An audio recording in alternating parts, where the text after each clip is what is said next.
What's up, guys? Currently got shit under my dentures, and it's annoying me. But what else is new? Actually, whenever I possibly get back from going to the gas station as my normal routine on lunch, I possibly am going to slide across this ice and then go forward across the ice, and then take my dentures out and take a look-sees here to see if they've changed much, because it's almost been 6 months, and I looked at them last night and it kind of seemed like it possibly could have started to wear down a little bit, which is kind of scary to think. But I also want to talk about sexy stuff involving girls, and then I also want to talk about people and comments on YouTube and how they lie, and it's so annoying. I don't really quite get it, to be quite honest. So I'm not really 100% sure why, but I mean, besides many obviously attractive features from the appearance standpoint, something about girls who play video games are just sexy, man. I just love it. Like, every time, I don't even care. Like, some girls don't play video games, but they'll sometimes play video games. It was like last night I was texting my girl and was like, hey, what you doing? She's just like, playing Kingdom Hearts on PlayStation. I'm an Xbox guy, but damn, it's like sexy chick playing video games. Like, that sounds like awesomeness, attractiveness, you know? So, pulling into the gas station. We're off-roading.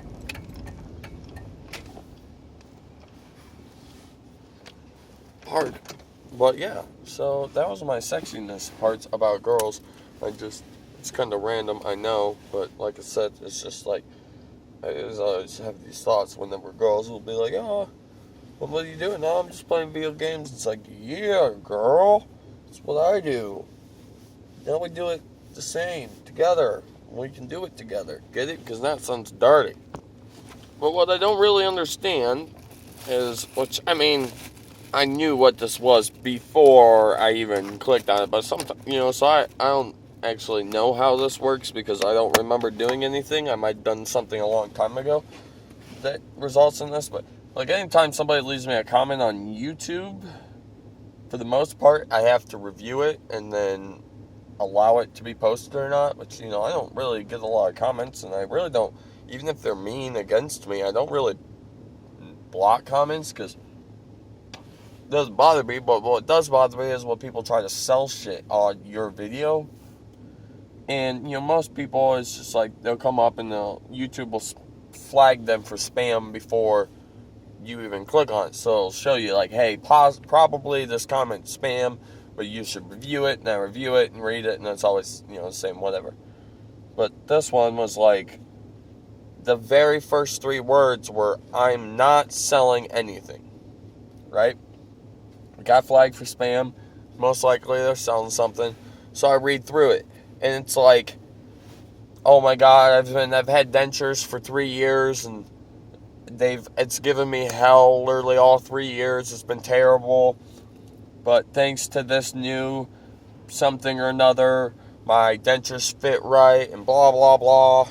And it's just like selling shit, and this is what annoys me, because then, like, yes, obviously, somebody probably told that person to put the I'm not selling anything to have more chance for the comment to possibly not get flagged for spam, but, like, I just don't get, like, I know how I am about it, and I know how most people are, in my eyes, are in the same category. They don't particularly want anybody else selling shit on their YouTube.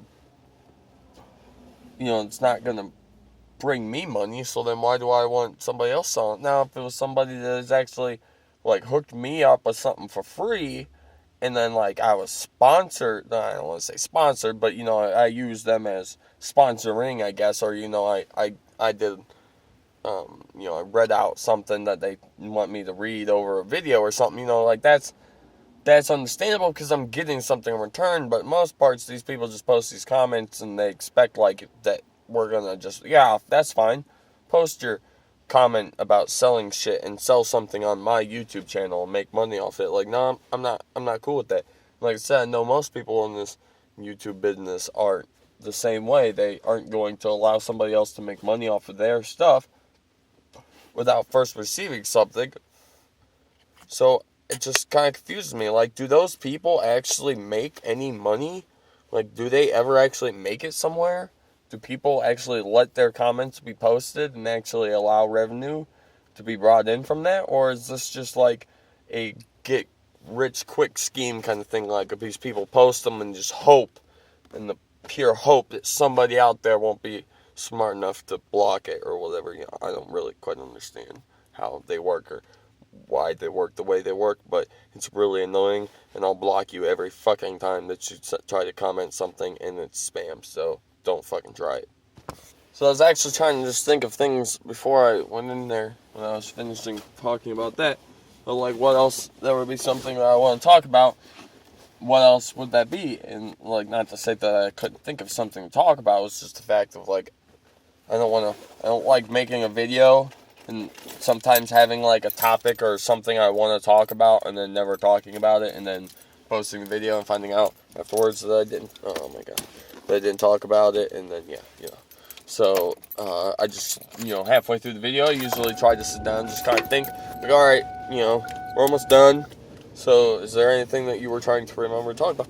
And so wasn't really, like, trying to talk about this, because this happened today, so it wasn't like it was something I thought about yesterday to talk about, but, actually, well, I'm not trying to laugh like it's funny good, because it wasn't. Luckily, it didn't turn out as bad as it could have been, but we have a new building that's being built behind our building that we just had built 2 years ago, because our business is expanding so much that we're actually, like, we're growing in size, like, doubling in size pretty much. Same amount of employees, just doubling, like, business size. Well, we're running a gas line in our own building because there's no point in paying somebody else to do it when we're not slow, but we have enough downtime on with other people that we can sacrifice people putting up a gas line, and the pretty thick gas line, pretty heavy. And earlier this morning when they first started putting them up, we heard this nasty bang, and we saw everybody on the ladders kind of like fidgeting, trying to get down quickly. But from the back, we saw the two people up on the ladder, and then we looked up, and the two people were still up there. So we thought they just dropped the pipe. So we all kind of leisurely walked over there. But by the time we walked over there, we realized that one of the older gentlemen that just started working for us, it's about 61 years old, climbed up a ladder, and the ladder slipped out from underneath of him, and the ladder went down, and he smacked his head on the metal electrical cabinet on the way down, and it split open his head pretty good, and he stopped bleeding pretty quickly. And actually I wasn't allowed to go over near it or even look at it because I have issues with blood due to another guy that cut his hand off 2 years ago while at work. So they pretty much end up leaving and going to the hospital, because just note to yourself or anybody you know, in case you have a job and you don't know what to do about that stuff. But he got up and he said he was fine, he was good, he wasn't stumbling around, he just obviously cut his head open, said he didn't really even hit it that hard, this and that. But, most things, if you fall off a ladder and bang up your side or something, you'd probably be alright just to say, if you really think you're okay, to be like, I'm okay, and just be done with it.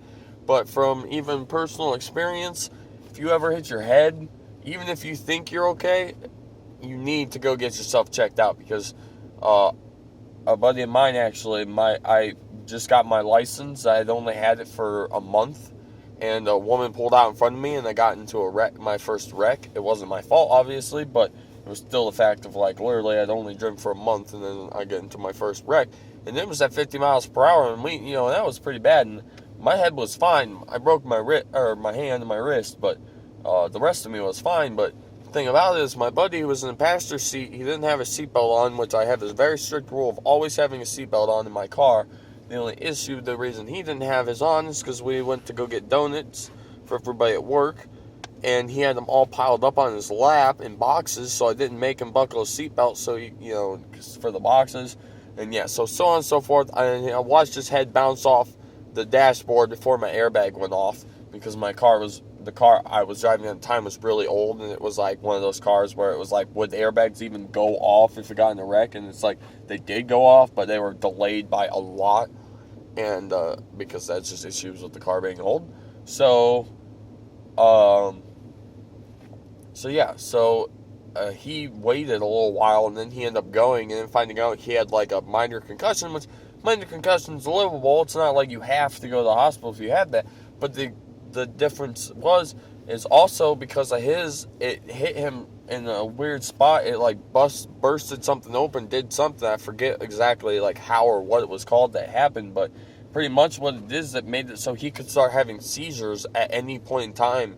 And it was to the point that, like, for a year there, it was like every 2 weeks he was seizing out somewhere. And it's like, that's, not that it was stoppable, that, like, if he would have went early, that they could have prevented the seizures. I mean, they could have possibly. I'm not going to swear either way, but it's also the fact of, like, it's just one of those things where, for a while there, he was seizing out and no one knew what the fuck was going on or what to do, because he never went to go check himself out. And then after he checked himself out, and they said, oh, yeah, you should get hit in the head really hard recently. And he was like, oh, well, yeah, like, a couple weeks ago, I got in a really bad accident. And my face bounced off this kid's dashboard. And they were like, oh, yeah, you should probably have came in and got yourself x-rayed because, yeah, you fucked shit up. So that's just one of those awesome stories that now I'll forever know. And unfortunately, if anybody of you guys have been from the beginning, he is also the same friend that ended up killing himself about 7 or 8 months ago. So hopefully not for that reason. I heard it, I knew it was because of other reasons, but yeah, it led to a rough life, and he didn't like that. Well, I'm probably gonna end this video pretty quickly here since it's been 12 minutes already, but actually I got I think I'm going to start a podcast. I'm not 100% sure about that, just because I used to do ones long back in the day, but it's been a long time, and I haven't done them in a long time, so it's just like, I don't know. But anyways, yeah, so, I forgot what else. Oh, no, I was just pretty much going to say goodbye. Thanks for watching. Much appreciated. If you liked the video, thumbs up would be appreciated. And hope you enjoyed. I'm sorry I didn't show my dentures and how they look like they might possibly be worn down by now, but it's been a while already, and I need to go into work at some point here. And I also have been recording for like 14 minutes, which is, my phone's probably like freaking out, like, I'm full, stop fucking recording. But yeah. Okay, I'll see you tomorrow. Peace.